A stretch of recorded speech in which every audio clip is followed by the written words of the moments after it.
ராஜா அவர் இப்போது முடங்கி இருக்கின்ற ஒரு நிலை நிச்சயமாக அது ஒரு பெரிய ஒரு பாஜகவுக்கு ஒரு பெரிய ஒரு செட்பேக்காக தான் இருக்கிறது ஒண்ணு. ரெண்டாவது அண்ணாமலையோட டிசிஷன் திடீரென்று அவர் தொகுதி இது வேண்டாம் சார்ஜ் வேண்டாம் என்று சொல்றது நிச்சயமாக ஷாம் சார் சொன்ன மாதிரி தான் நிச்சயமாக அது அதிமுக அந்த கூட்டணிக்கே பெரிய ஒரு தொய்வு வருகின்ற ஒரு நிலையா இருக்கிறது. நிச்சயமாக அண்ணாமலை எல்லா இடத்தையும் சென்று பிரச்சாரம் செய்ய வேண்டும்.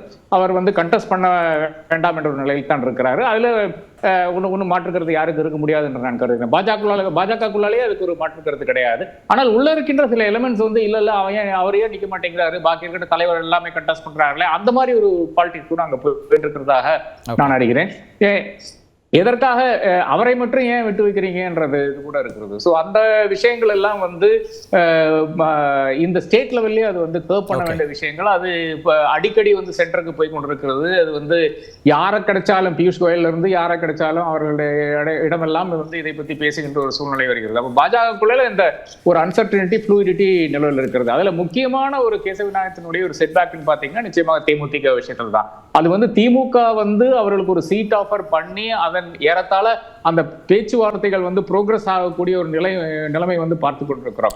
அவர் ரெண்டு இடத்துலையும் பேசிக்கொண்டுதான் இருக்கிறார்கள். தேமுதிக மிக தெளிவா இருக்கிறார்கள். யார் எங்களுக்கு அதிகமாக சீட்டு கொடுக்கிறார்களோ, யார் எங்களுக்கு மரியாதை நடத்துறார்களோ அவங்ககிட்ட தான் போக முடியும். அவர்கள் தெளிவாக இருக்கிறார்கள் என்றால் அவங்களை பொறுத்த அளவில் அந்த கட்சியை வளர்க்க வேண்டும். அந்த கட்சிக்கு ஒரு மதிப்பும் அங்கீகாரமும் இது கொடுக்க வேண்டும். அவ்வளவுதான் அவங்களை பொறுத்தவரை.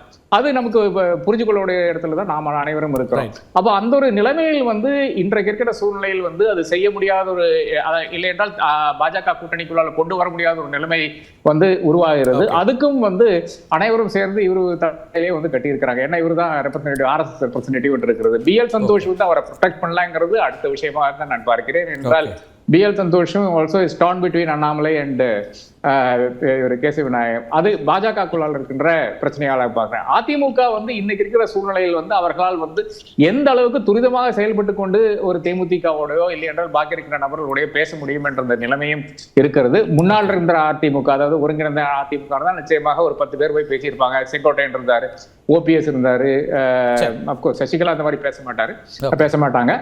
TTV இவர்கள் எல்லாம் கான்ட்ரிபியூட் பண்ணியிருப்பாங்க. அதுக்கு இல்லாத ஒரு சூழ்நிலையை நாம் பார்த்து கொண்டிருக்கோம். இதெல்லாம் எடுத்துக்கிறார். பேசலாம் நம்ம.